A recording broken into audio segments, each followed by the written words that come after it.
Finally getting these fairings buttoned up here on the wing. I'm going to wait for a while now to finish up this one on the left hand side, because one of the holes in one of the fairings there got oversized a little bit like the one on the top did. I found another flat Tinnerman nut, number 4 Tinnerman nut, and I super glued it on the back side of that one. There's another one fits over that and screws into it. Well, I got to wait for that to cure up. Otherwise, I got everything all buttoned up on there. This one fairing on the left side, it was sticking out a little ways and wasn't tight in against the fuselage of the airplane, closing it in. So I fixed it so that it was in there, and I got the top piece on and buttoned in and got that fuel tank cover back on. We'll gotta wait for that super glue to cure up before I finish this side over here. The right side is all finished, is all buttoned up, but the left side I just need to wait for the super glue to cure on that one Tinnerman nut. So then I would be done, except for one thing.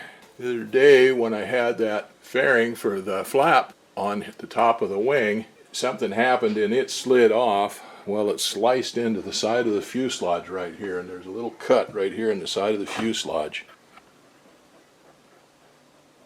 So I've got to do something about that, and the best way to patch that is to do it from the inside. To do it on the outside, I'd have to sand all of that polyurethane paint off of there and put a patch on there and then repaint it, spot paint it or something like that. So what I'm going to do is go ahead and take the interior out, paneling out on the inside, put a patch on the back side of it, and then I'll cut a cover for it here on the outside to cover that hole up. Well, that's going to entail quite a bit of work because there's a lot of screws and stuff on that interior. Well, I got to start on it. I better get back at it and get it done. This is the interior of the airplane. Side panels here on the front portion are Kydex. I formed it around the window there. There's a piece there on the upper section that goes in the window, and then of course the top section. Back there in the aft baggage compartment, those panels are aluminum. And then on this side over here, again, it's Kydex. I got a big baggage door back here. The Kydex is resistant to moisture, decay, anything like that, and it doesn't drum like aluminum. So it's not going to corrode, and I cut it to fit down here on the bottom on the floorboards, and then put stainless steel strips along there that I formed up. And the idea is that's going to keep any moisture, any gurry, blood, salt water, dirt, anything like that from migrating down through the side panels and the floor down into the belly underneath.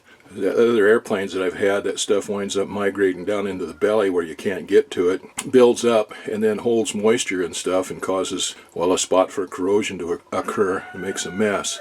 So the idea here was for this to be pretty much sealed up and basically bomb-proof in here, but it makes it a pain in the butt to get out. Now this side over here is all one piece going all the way up here just forward of the pilot's feet, and then there's another piece up there that goes underneath boot cowl, and that's the piece that I have to take out. But I don't think I'm going to have to take it all the way out. That stuff's pretty flexible. If I undo that upper piece, the window trim piece, and take out a few screws along here, I should be able to pop that thing out of there and get access behind it to do what I need to do. I've already taken the stainless steel trim off the bottom there. I've taken the back seat out here, so I've got access back there a little easier to work. Well, I think if I take out those screws on the bottom of that window trim, maybe up on the back a little bit, and I may have to loosen up some of the screws back there in the aft baggage compartment on that stainless steel trim back there just to get that loose enough to pop that Kydex out of there. But I think I can pop that out of there, and once I do, I should have access to where that tear is on the fabric. Anyway, that's what I'm doing. There's a lot of screws in there holding that all down and everything. It wasn't exactly designed to come out easy. It was designed to be bulletproof, basically. But we're making a start at it. It's not the first time I've had it out of there, but easier not to take it out than to take it out. But I've got to take it out of there, so that's what I'm doing. I got that thing opened up enough to get behind that Kydex. Fortunately, that stuff is flexible enough. I can just pop it out of there, pull it out of there, and I should be able to get it back in. Unfortunately, that cut, it was not behind the Kydex, it's behind the metal back there, just back a little bit farther behind that metal. But fortunately, I can reach back in there. So that's what I'll do. I'll go ahead and get some poly brush and some fabric, make myself a patch, and stick back in there where that tear is. Well, I should be able to finish this airplane up today, get it all back together. Everything goes right. I got the fairings on here on the right side on the wing. I've got a couple more screws to put in on the fairings on the left wing. But first, I'm going to go ahead and patch up that hole that I put into the side of the fuselage. I dug out some polybrush and some reducer and a little piece of fabric. I got all of the interior paneling and stuff pulled away, and then I got some reducer and went in there and wiped that skin down a little bit to make sure it was cleaned off. Then I got some polybrush and put a little bit of polybrush around the area of the cut. I got a little bit of fabric.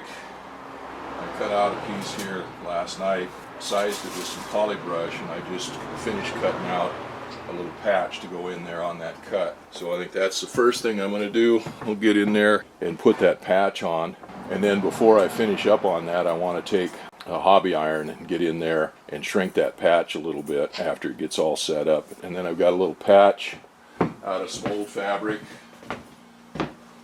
This is the fabric that came off the wing. I just took that and cut out a little patch that'll go over that on the outside.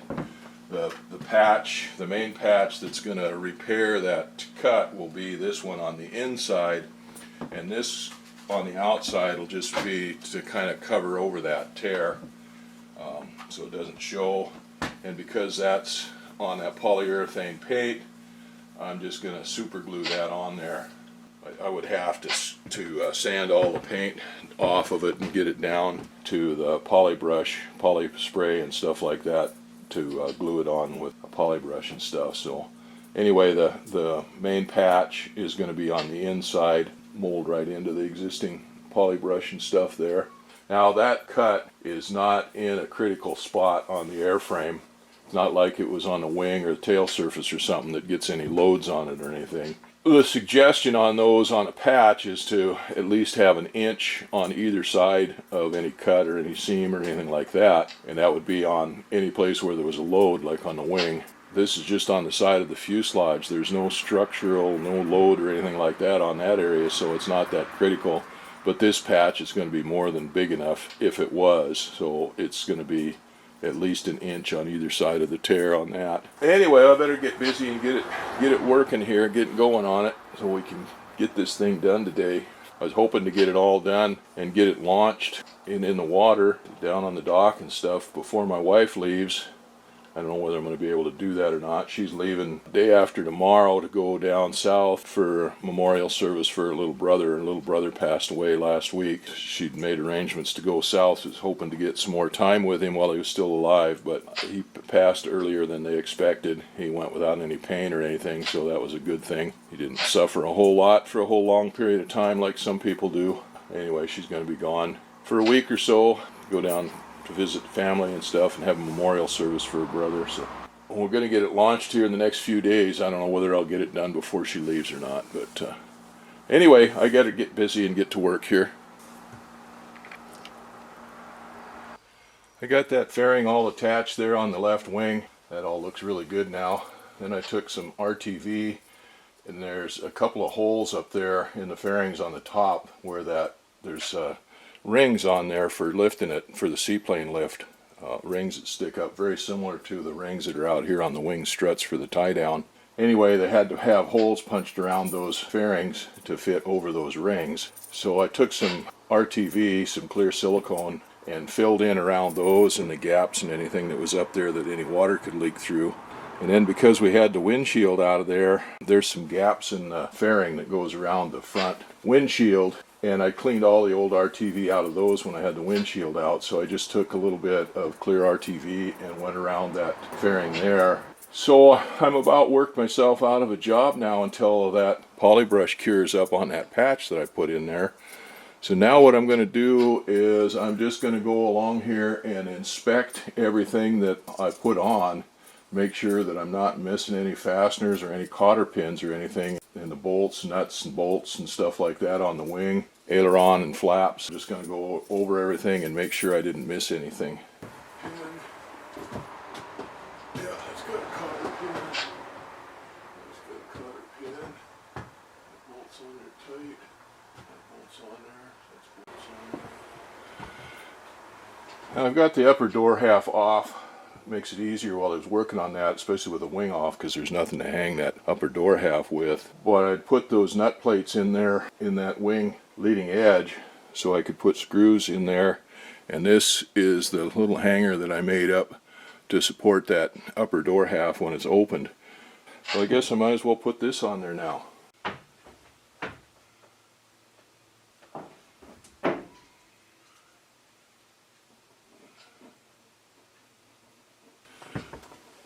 Well, except for putting the interior back together, everything's finished on there now. Oh, I just got to wait for that poly brush to set up.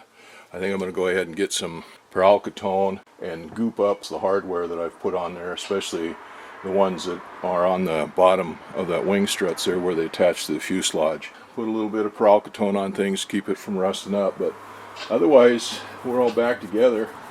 It's going to take a while for that poly brush to set up in there enough that I can put the iron on it. Probably take me a while to get that interior panel pushed back in place and everything, get it screwed down. Some of those nut plate tabs on there are kind of hard to find. The holes are kind of hard to locate in there putting that panel on. One of the reasons I didn't want to take it off, when I put that all together, I did it before I put the cover on the airplane. Then I had to take it all out to put the fabric cover on the airplane and stuff and do all the painting and everything, and then put it all back together. And like I say, it's kind of a pain in the butt when you can't see where the nut plates and stuff are on it. Done it before, we'll do it again.